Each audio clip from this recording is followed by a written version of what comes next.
নমস্কার বন্ধুরা, কেমন আছেন? আশা করি সবাই ভালো আছেন এবং সুস্থ আছেন। আজকে একটি নতুন পর্বে নিয়ে চলে এসেছি আর নতুন একটি জায়গায়। সেই জায়গাটি হচ্ছে ঝাড়খণ্ডের দেওঘর। যেসব বিখ্যাত জায়গাগুলি রয়েছে, দেখার জায়গাগুলি রয়েছে, সেগুলো কিছুক্ষণের মধ্যেই আপনাদের সবার সামনে তুলে ধরছি।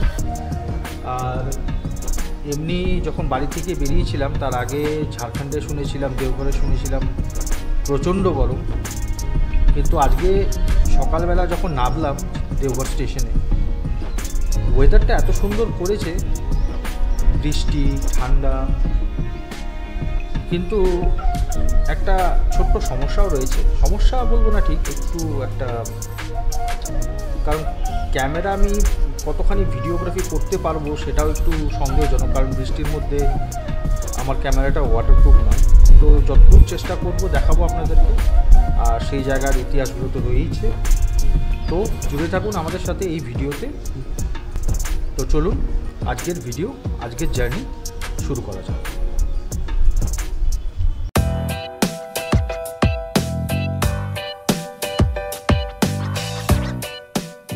দেওঘরে এসে যে জায়গাটি আমরা থাকার জন্য ঠিক করেছিলাম, এটি হচ্ছে একটি গেস্ট হাউস, যার নাম হচ্ছে শিবালয় গেস্ট হাউস। এই গেস্ট হাউসটি একদম বাজেট ফ্রেন্ডলি। আপনারা যদি কেউ চান এই গেস্ট হাউসটি বুক করতে পারেন। আর এই গেস্ট হাউসটির মেন একটি প্লাস পয়েন্ট কি হচ্ছে, এটি হচ্ছে ঠাকুরবাড়ির একদম ঠিক সামনে। ঠাকুরবাড়ির যে গেটটি রয়েছে, গেটের একদম সামনে। তো সেই কারণে আমরা এই গেস্ট হাউসটি বুক করেছিলাম। ডেসক্রিপশন বক্সে এই গেস্ট হাউসের নাম এবং এর লোকেশনটি আমি শেয়ার করে দেবো আপনাদের সাথে। আপনারা সামনে যে বাউন্ডারি ওয়ালটি দেখতে পাচ্ছেন, এর অপর সাইডেই রয়েছে ঠাকুরবাড়ির এরিয়াটি। ঠাকুরবাড়ির এরিয়ার ভেতরে ফটোগ্রাফি, ভিডিওগ্রাফি করা নিষিদ্ধ বলেই আমি ভেতরের কোনো কিছু আপনাদেরকে দেখাতে পারবো না, আর তার জন্য খুবই দুঃখিত। এই ঠাকুরবাড়ির বিষয়ে আমি আপনাদেরকে কিছু ছোট্ট একটু ইতিহাস বলে দিই। ইতিহাসটি হচ্ছে, আমাদের ঠাকুর শ্রী শ্রী অনুকূল চন্দ্র চক্রবর্তী 1888 সালে জন্মগ্রহণ করেছিলেন পাবনা জেলার হিমায়তপুর গ্রামে। ওনার পিতার নাম হচ্ছে শিবচন্দ্র চক্রবর্তী এবং মায়ের নাম মাতা মনমোহিনী দেবী। আমাদের ঠাকুর ছিলেন একজন চিকিৎসক, দার্শনিক, গুরু এবং এই যে সৎসঙ্গ এর প্রতিষ্ঠাতা। কলকাতায় একজন তরুণ মেডিকেলে ছাত্র হিসেবে আমাদের ঠাকুর অনুকূল চন্দ্র 1911 সালে বস্তিবাসীদের সেবা এবং চিকিৎসা শুরু করেন। তার 6 বছর পর তিনি হিমায়তপুর ফিরে আসেন এবং চিকিৎসা অনুশীলন শুরু করেন। 1946 সালে 2রা সেপ্টেম্বর আমাদের ঠাকুর শ্রী শ্রী অনুকূল চন্দ্র বাংলাদেশের যে পাবনা জেলায় হিমায়তপুর গ্রামে উনি জন্মগ্রহণ করেছিলেন, সেখান থেকেই উনি দেওঘরে চলে আসেন। আর দেওঘরে উনি আসার পর সৎসঙ্গ আশ্রম নামে এর সদর দপ্তর প্রতিষ্ঠা হয়।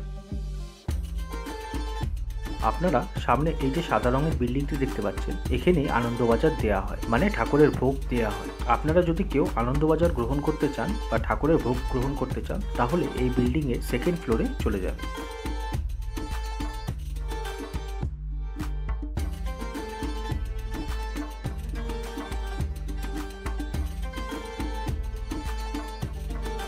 আপনারা সামনে এই যে মন্দিরটি দেখতে পাচ্ছেন, এটির নাম হচ্ছে নলক্ষা মন্দির।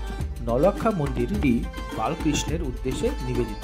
মন্দিরে রাধা গোপাল একটি সুন্দর মূর্তি স্থাপন করা হয়েছে। এছাড়া মন্দিরে সন্ত বালানন্দ ব্রহ্মচারীর মূর্তিও স্থাপন করা হয়েছে। এটি একটি ঐতিহাসিক মন্দির যা 1941 খ্রিস্টাব্দে রানী চারুশীলার দ্বারা নির্মিত হয়েছিল।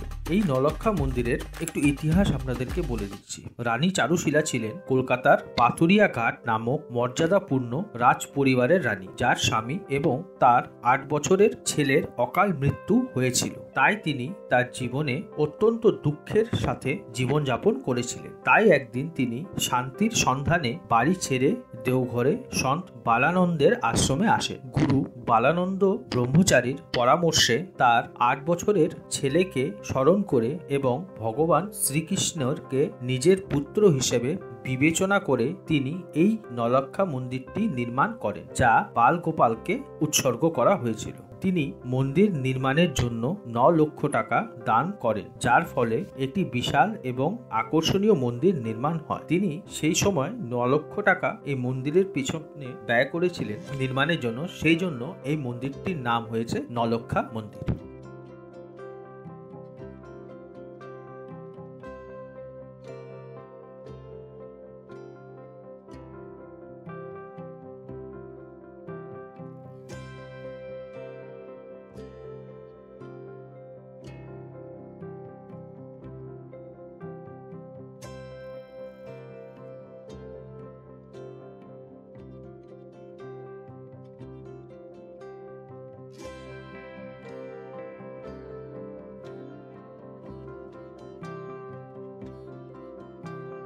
এতক্ষণ আপনারা দেখলেন প্রথম এপিসোড ঝাড়খণ্ড সিরিজের দেওঘরে। আগামী এপিসোড সেকেন্ড এপিসোডে আপনারা দেখতে চলেছেন নন্দন পাহাড় এবং বাবাধাম বা বৈদ্যনাথ ধাম। তাহলে জুড়ে থাকুন আপনারা আপনাদের সবারই চ্যানেল, যার নাম হচ্ছে অসম ট্রাভেলার। দেখা হচ্ছে এরপরে অন্য কোনো ভিডিওতে, অন্য কোনো জায়গায়। নমস্কার।